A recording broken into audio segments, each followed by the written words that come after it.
That's who she is. And I want to remind you all why this is such a big deal.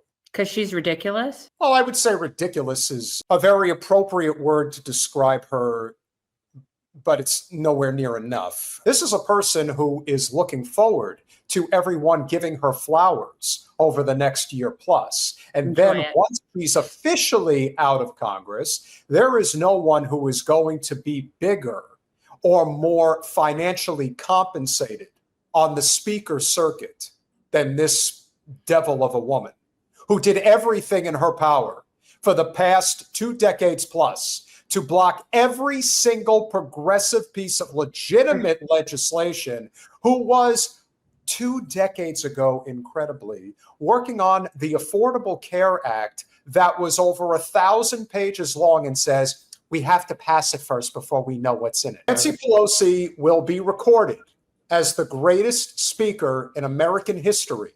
The result of her tenacity, intellect, strategic acumen, and fierce advocacy. Again, all fluff words, all. But you can't name anything she's done. What has she done? Do you know how many speakers we've had in Congress that have pushed it through and gotten things done? I mean, that used to actually be a thing. How about the fact that you consider Nancy Pelosi to be a better Speaker of the House than Tip O'Neill? Exactly. I mean, who actually got considerably decent progressive legislation through when Reagan was president. Pelosi goes out of her way to get every single piece of corporate-backed legislation through, and no one stood on the train tracks harder to stop single-payer health care from ever getting a floor vote than this lady. Her work in Congress delivered affordable health care to millions. Want to raise your hand about who's really got affordable health care? Created countless jobs, can't name a number. Raised families out of poverty. Again, just blowing smoke. Cleaned up pollution. No, actually, you made it a lot worse.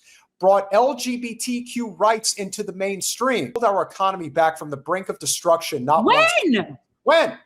What does that mean?